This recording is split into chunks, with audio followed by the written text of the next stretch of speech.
భారత్ భూభాగం జారిపోతుందా? China కన్నేసిన Tibet భూభాగంతో అది కలుస్తోందా? హిమాలయాల్లో భూకంపాలు తప్పవా? త్వరలో ఉత్తర భారతదేశం భూకంపాలతో కంపించనుందా? ఇటీవల అధ్యయనాలు చెప్తున్నదాన్ని బట్టి ఇవన్నీ నిజమవుతాయనే సందేహాలు కలుగుతున్నాయి. చల్లని వాతావరణాన్ని పెంచి హిమాలయాల భూగర్భంలో తీవ్రమైన యుద్ధమే జరుగుతుందని ఈ పరిణామాలు స్పష్టం చేస్తున్నాయి. ఖండాలను చీల్చే టెక్టోనిక్ ప్లేట్ల మధ్య ఘర్షణతో భారత భూభాగం బీటలు వారుతున్నట్లుగా కనిపిస్తోంది. ఇంతకీ ఏం జరుగుతోంది అక్కడ? టెక్టోనిక్ ప్లేట్ల సంఘర్షణతో వచ్చిన టెన్షన్ ఏంటి?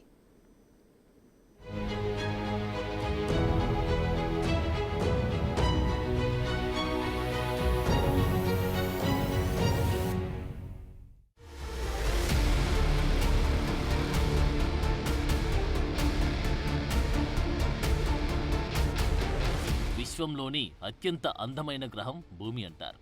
భూమిపైన వాతావరణం ఎంత అందంగా ఉంటుందోనని సంబరపడుతుంటారు. అయితే భూమి లోపల ఏం జరుగుతుందో అందరికీ తెలియకపోవచ్చు. ఈ అందం కింద ఎంత సంఘర్షణ జరుగుతుందో అర్థం కాదు. అలాగే భారతదేశానికి తలమానికమైన అద్భుతమైన హిమాలయాల కింద ఘోరమైన యుద్ధమే జరుగుతుంది. రెండు భూఫలకాల మధ్య భారీ ఒత్తిడి పెరుగుతోంది. ఇది భారత్, టిబెట్ దేశాల్లో దేన్నైనా చీల్చడానికి అవకాశం ఉంది. తీవ్రమైన భూకంపాలతో ఒక ప్రాంతం సర్వనాశనమయ్యే ప్రమాదమూ ఉంది. ఇదే ఇప్పుడు భారత్ను భయపెడుతోంది. కొన్నేళ్లుగా భారత్ టెక్టోనిక్ ప్లేట్లలో మార్పులు కనిపిస్తున్నాయి.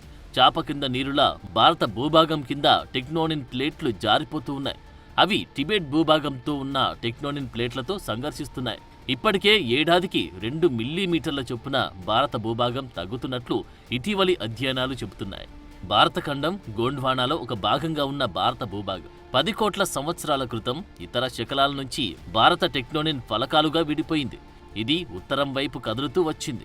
ప్రస్తుతం భారత ఉపఖండం దక్షిణ చైనా, పశ్చిమ ఇండోనేషియాలో కొంత భాగం వరకు విస్తరించింది. ఇది 5 కోట్ల సంవత్సరాల నుంచి యురేషియన్ ఫలకను ఢీకొంటోంది. దాని ప్రభావంతోని హిమాలయ శ్రేణులు ఏర్పడ్డాయి. అయితే ప్రస్తుతం ఈ ఫలక యురేషియన్ ఫలక వైపు ఏటా 5 సెంటీమీటర్ల మేర కదులుతూ దాన్ని ఢీకొంటుందని శాస్త్రవేత్తలు చెబుతున్నారు. దాంతో హిమాలయాలు మరింత ఎత్తు పెరిగి టిబెట్ ప్రాంతం రెండుగా విడిపోయే ప్రమాదానికి దారితీస్తుంది. మరో కోణంలో ఇది భారత భూభాగం కూడా విడిపోయే ప్రమాదాన్ని సూచిస్తోంది.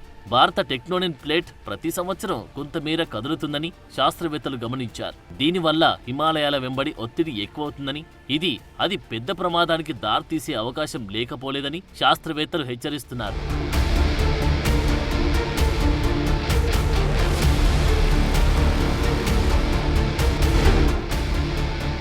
భూమిపైన ఎత్తైన పర్వతాలు ఈ టెక్టోనిక్ ప్లేట్ల వల్లనే జరుగుతుంది. అందులో భాగంగానే ఇండో టిబెటన్ టెక్టోనిక్ ప్లేట్లతో హిమాలయాలు ఏర్పడ్డాయని చెబుతారు. అయితే ఇప్పుడు అవే టెక్టోనిక్ ప్లేట్లతో ముప్పు కూడా పొంచి ఉంది. భారతీయ టెక్టోనిక్ ప్లేట్ టిబెటన్ పీఠభూమి కింద రెండుగా విడిపోతుందని తెలిపే ఓ కొత్త భూకంప డేటాను పరిశోధకులు తాజాగా తెలియజేశారు. శాన్ ఫ్రాన్సిస్కోలో జరిగిన అమెరికన్ జియోఫిజికల్ యూనియన్ కాన్ఫరెన్స్ లో ఈ పరిశోధనను ప్రదర్శించారు. భారీ హిమాలయ పర్వత శ్రేణుల నిర్మాణం ఎలా జరిగిందనేది కూడా ఇందులో ప్రముఖంగా ప్రస్తావించారు. దశాబ్దాలుగా హిమాలయాలు భారతీయ, యురేషియా టెక్టోనిక్ ప్లేట్లు ఢీకొనడంతో వాటి ఉనికిని పొందినట్లు భూగర్భ శాస్త్రవేత్తలు వెల్లడించారు. దాదాపు 60 మిలియన్ సంవత్సరాల క్రితం ఈ ప్రక్రియ ప్రారంభమైనట్లు తెలిపారు. అయితే కాలక్రమేణా ఈ టెక్టోనిక్ ఇంటరాక్షన్ యురేషియా భూభాగాన్ని ఆకాశం వైపుకు నెట్టడం వల్ల ఎత్తైన ఎవరెస్ట్ వంటి హిమాలయాలు ఏర్పడినట్టు తెలుస్తోంది.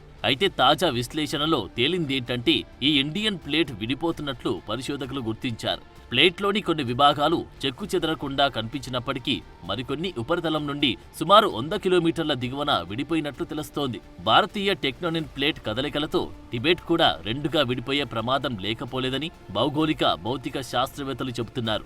లైవ్ సైన్స్ వెబ్సైట్ కథనం ప్రకారం సాధారణంగా 2 టెక్టోనిక్ ప్లేట్లు ఢీకొన్నప్పుడు బలంగా ఉన్న ఒక ప్లేట్ సబ్డక్షన్ అనే ఒక ప్రక్రియలో కిందకి జారిపోతుంది. అయితే ఇక్కడ 2 ఖండాంతర ఫలకాలు ఒకే విధంగా బలంగా ఉన్నందువల్ల ఏ ప్లేట్ ఇంకో దానిపై ఆధిక్యత సాధిస్తుందన్నది ఇంకా ఖచ్చితంగా తెలియదు. ఈ ఖండాంతర ప్లేట్లు దట్టమైన సముద్ర పలకల్లా కాకుండా మందంగా, తేలికగా ఉంటాయి.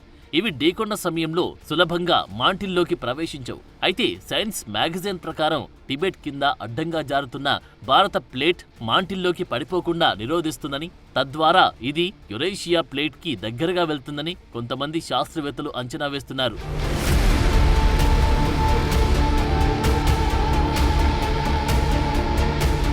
దీనికి సంబంధించి భౌతిక శాస్త్రవేత్తల అంతర్జాతీయ బృందం ఒకటి టిబెట్ కింద ఉన్న భూకంప తరంగాలను విశ్లేషించింది.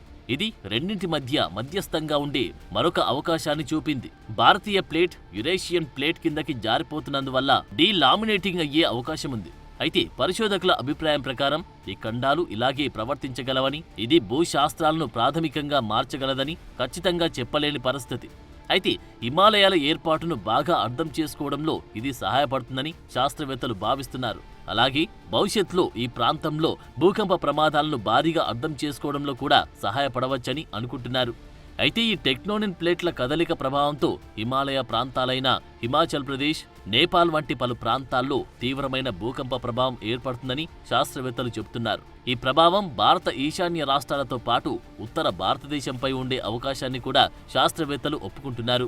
ఇక టెక్టోనిక్ ప్లేట్లలో వస్తున్న ఈ మార్పులు టిబెట్తో పాటు భారత భూభాగాన్ని కూడా విడదీస్తూ చివరికి భూమి మధ్యలో ఉన్న మెంటల్లో కలిపేస్తాయనే సిద్ధాంతం కూడా ఇక్కడ గట్టిగానే వినిపిస్తోంది. సాధారణంగా భూమి లోపల క్రస్ట్ అనే ప్రాంతం 0 నుండి 70 కిలోమీటర్ల లోతు ఉంటుంది. తద్వారా మెంటల్ అనేది 70 నుండి సుమారుగా 2890 కిలోమీటర్ల పైన ఉంటుంది.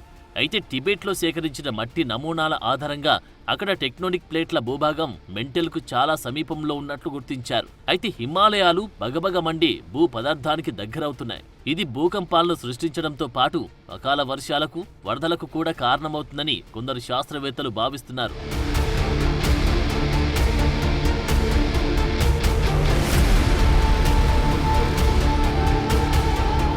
ఏది ఏమైనప్పటికీ సృష్టిని, దాని పరిణామాన్ని మార్చడం మనిషికి సాధ్యం కాకపోవచ్చు.